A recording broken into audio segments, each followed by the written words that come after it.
I'm Darkside Phil, and welcome to another edition of the Hateful Truth video game review series, where I give you maximum truth and minimum bullshit regarding the latest video game releases. And the game we're going to talk about today seems to really be one of those games that, you know, it just splits people right down the middle, and some people are really absolutely loving and applauding this game, while other people on the other side are kind of saying, I'm very disappointed, I can't believe that this game is what it is.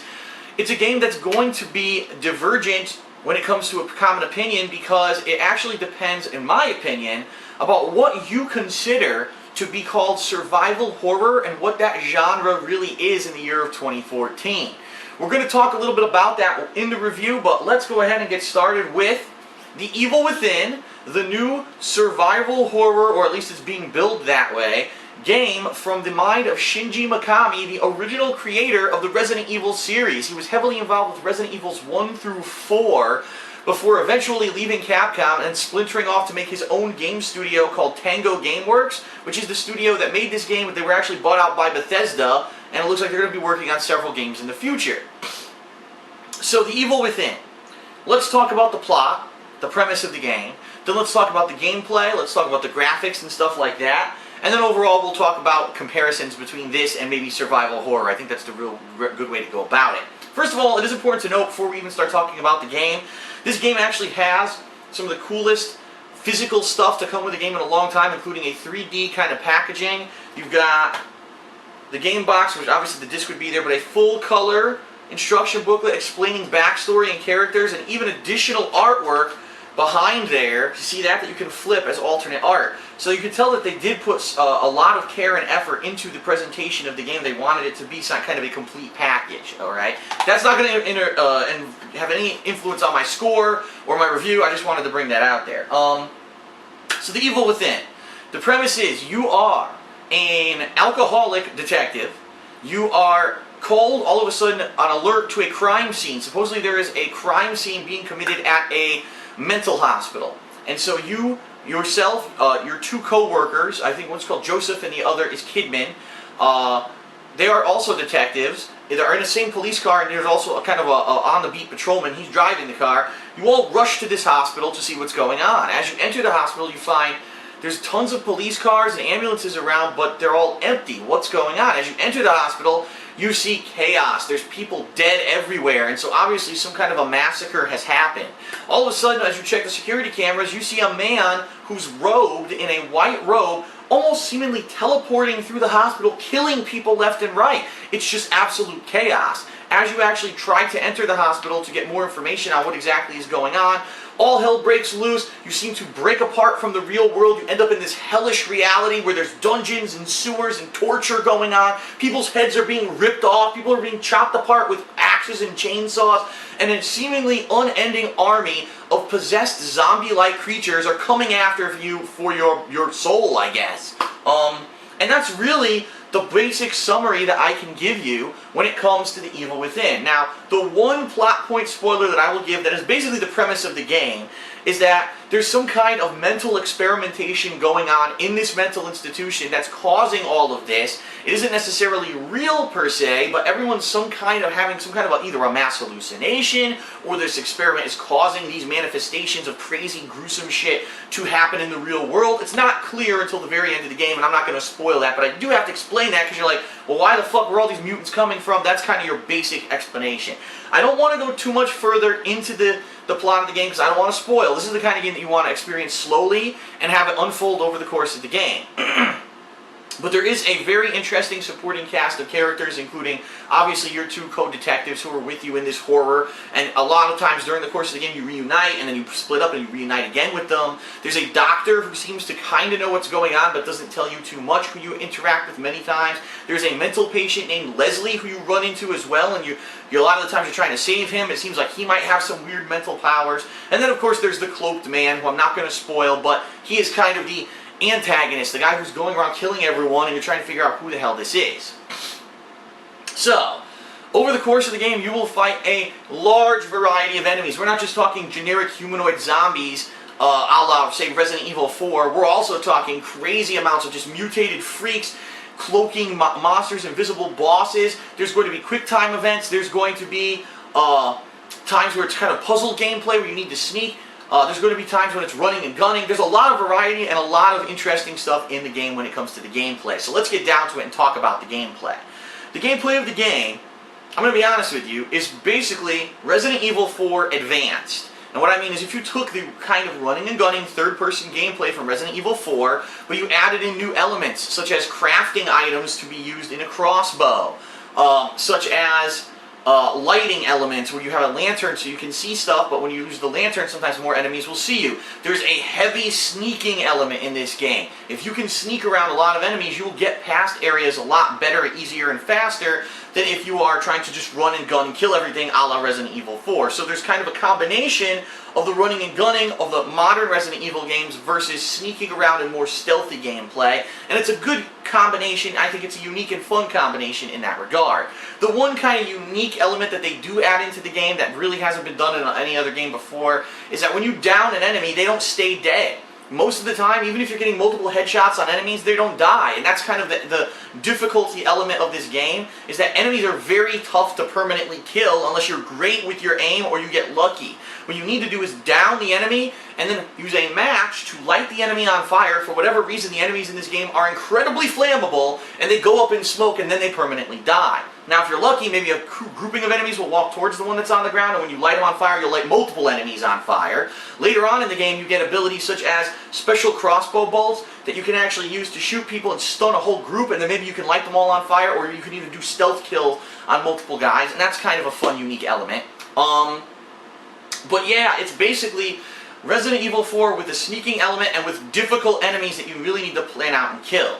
The cool thing about the game is that the resource management, can be difficult. There are times in the game when there will be scarce ammo, matches, you'll be looking for matches to burn enemies, you can't find them, but through the use of an upgrade system, which is one of the big controversial points about this game that people are bringing up. Oh god, how can it be survival horror when you can upgrade your character to have high inventory and all that? That's not survival horror. I think what Mikami wanted to do, he realized if he made a game that was incredibly difficult but never evolved or made it easier as you go along, that people aren't going to like it. They're going to say this is too cryptic. This is the they don't want to play a game from the 1990s anymore like Resident Evil 1 with tank controls and incredibly limited resources. They want a game where you have a fighting chance. And I think that's what Mikami was going for with this upgrade system. So what I'm talking about is that during the course of the game you're going to find these canisters of green goo, and it's never really explained what it is or if it even really is supposed to exist. But as you get this green goo, it accumulates, and once you get more of it, you can upgrade yourself through an electrical chair that you actually electrocute yourself in. I know that sounds pretty weird, but that's how you do it.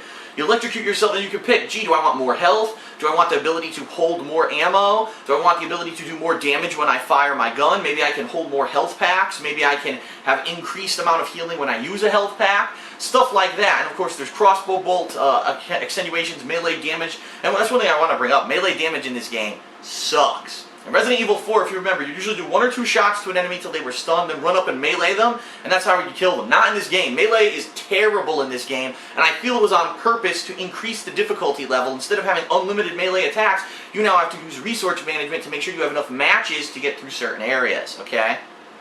So, that's kind of the basic premise of the gameplay. Now, of course, the game is a mystery. You don't know what's going on, how the hell did this happen, and of course, more information fleshes out over the course of the game. There are also side plots regarding the backstory of certain characters who are kind of mysterious characters in the game, and there's also a side plot regarding the family of the protagonist, alright? But that's important to know because we're going to mention it later on, okay? So that's the basic gameplay of the game. You're going to be running around in all these chaotic locations. Some of them are hellish dungeons that just look like, where the hell am I? It's blood and bodies ripped apart everywhere. Other times they'll be more realistic, where it seems like you've been warped back to this mental institution and you're just going through normally trying to survive. It's pretty wild and wacky, the kind of stuff that can happen, all under the premise that you're basically going mad and things are just happening in your head, okay? So, sneaking around, using resource management, using your weapons to your advantage to get past enemies. Sometimes you'll be sneaking past enemies, sometimes you'll just, you'll go ahead and try to kill everything.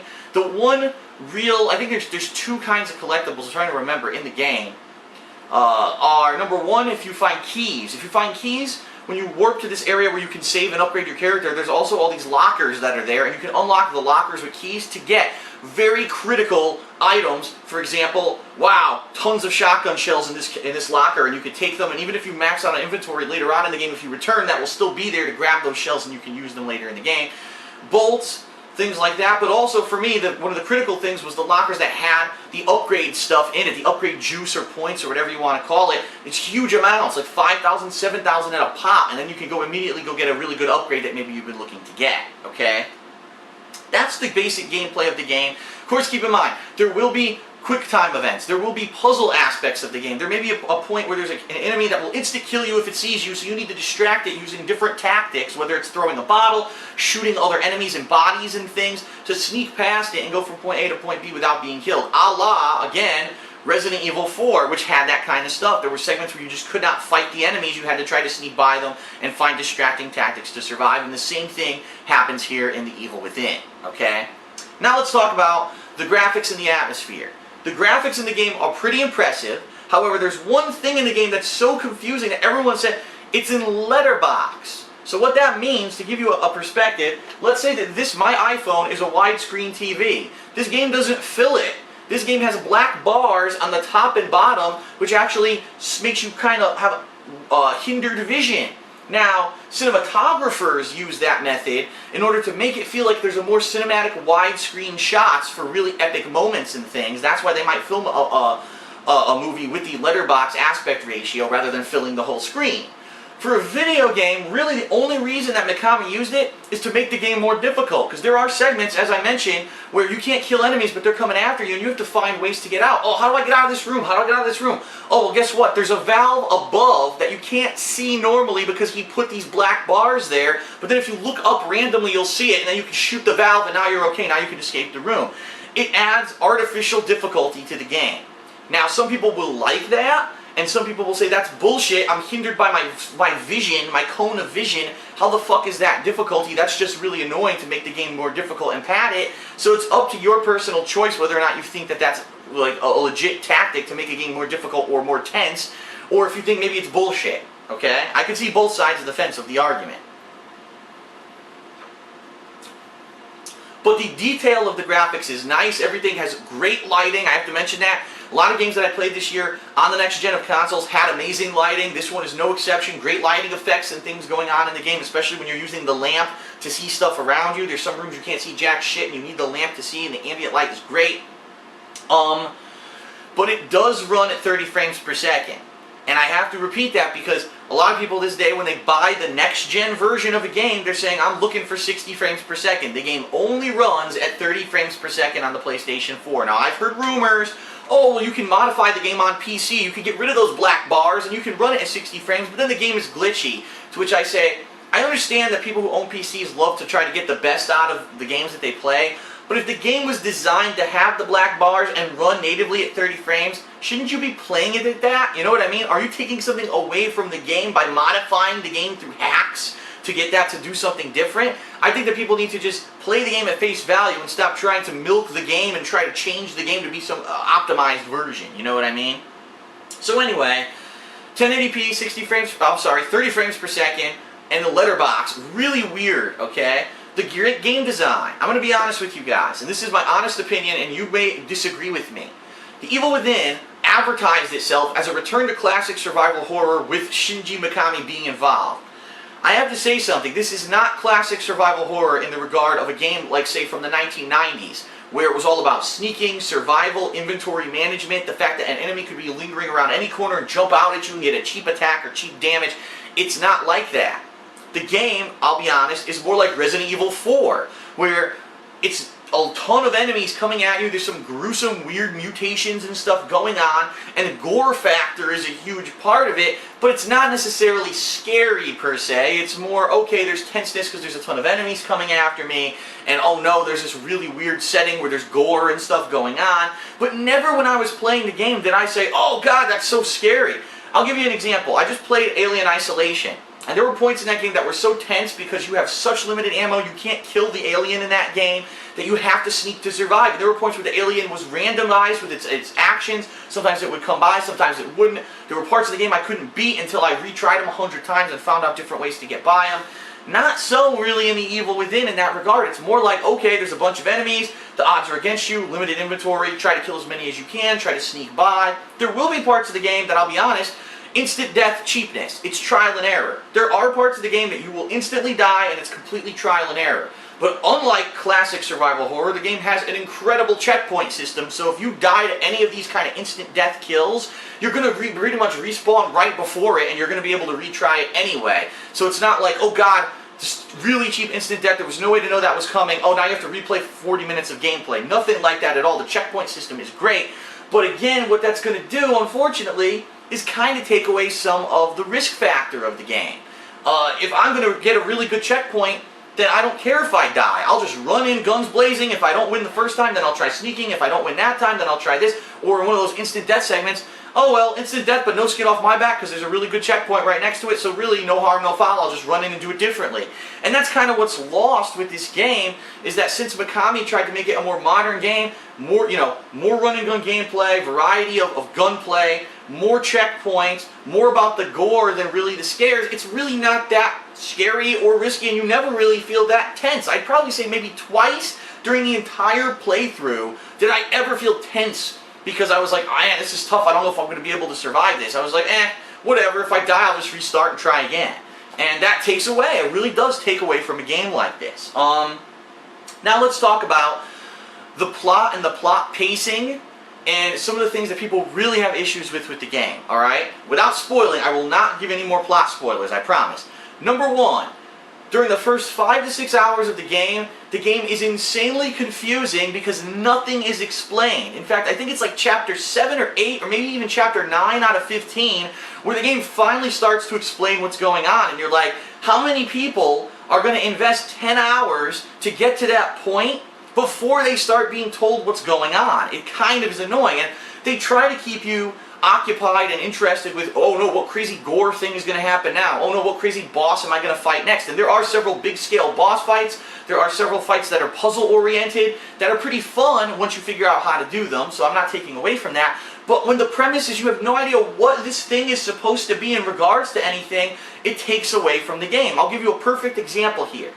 In Silent Hill 2, there's a boss that as you're fighting him, it's a mystery. What is this supposed to be? Immediately after defeating the boss, the game explains what it was, and it's such shock factor of what you just fucking fought. You're like, what the fuck? That is just twisted, evil, cruel, sadistic, nasty, and you are shocked with horror. That doesn't happen in this game. A lot of the times you're just fighting shit. You don't know what you're fighting. You don't know why you're fighting it. And some of it's never explained. I'll be honest, some of the boss fights, you're like, I don't know what the hell this character was supposed to be representative of, and the game never explains. So if you never explain to me what the hell anything was, why would I give a shit, right?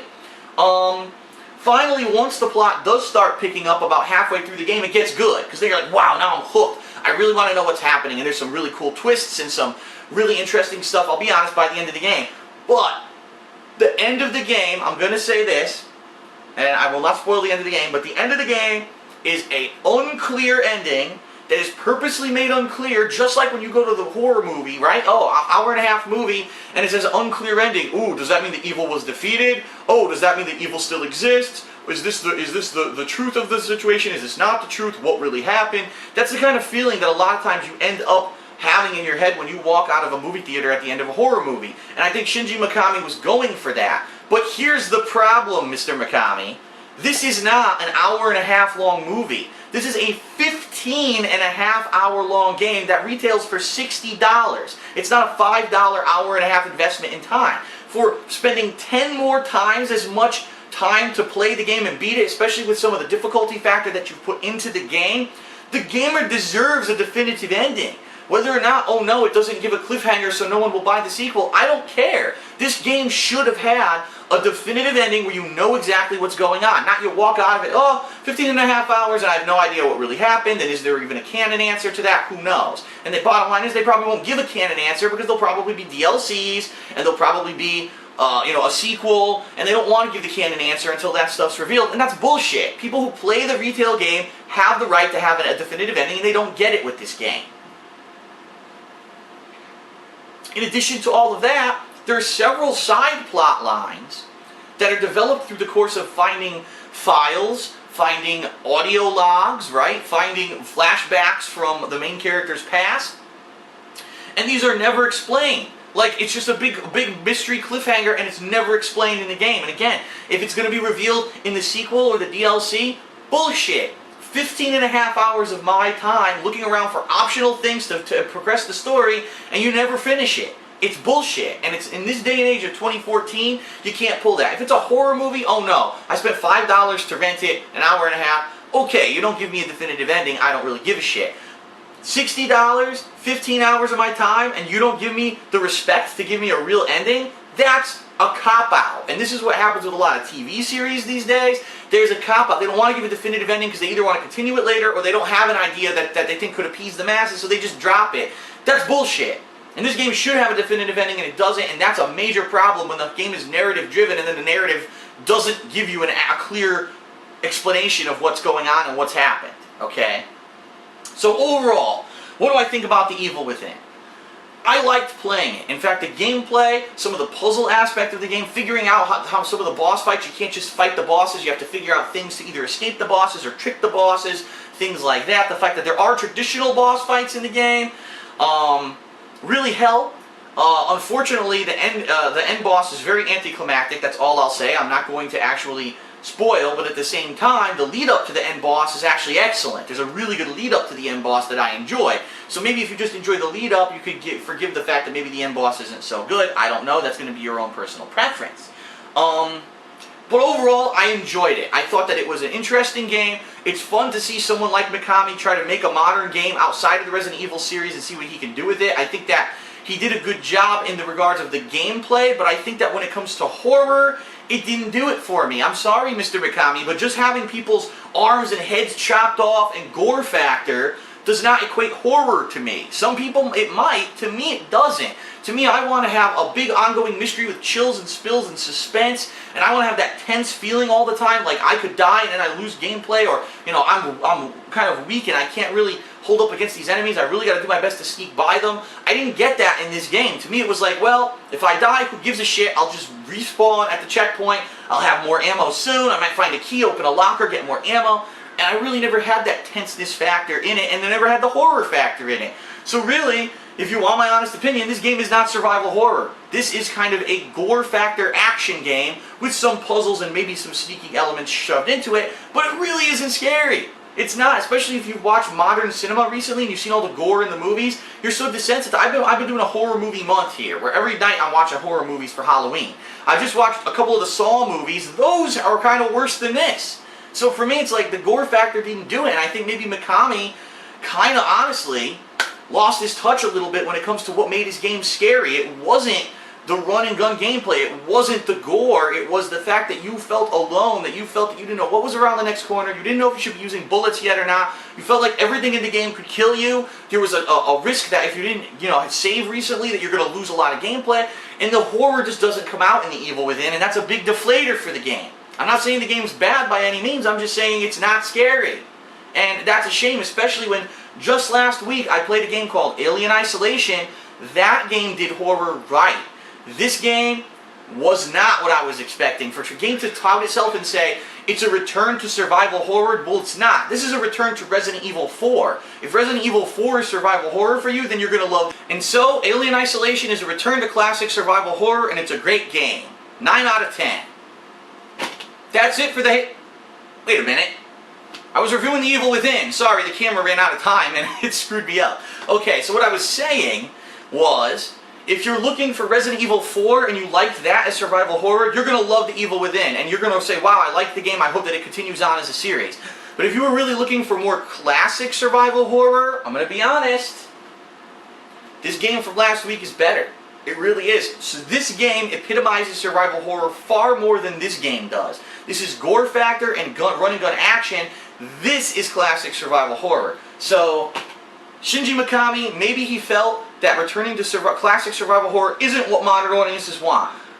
If you made a game that played like Resident Evil 1 and 2, that people wouldn't play it, they would complain that it's too archaic, and he really wanted to combine modern with scary. For some people, this will hit it on all cylinders. For other people, it won't. My honest opinion, I enjoyed the game, I enjoyed the graphics, the atmosphere, I enjoyed the gameplay, but I was not scared at all by the game. The ending that was not a definitive ending pisses me off. The fact that several plot lines during the game are simply dropped because, oh, cliffhanger or whatever, that's bullshit. And honestly, again, 15 hours, $60, you don't get an ending.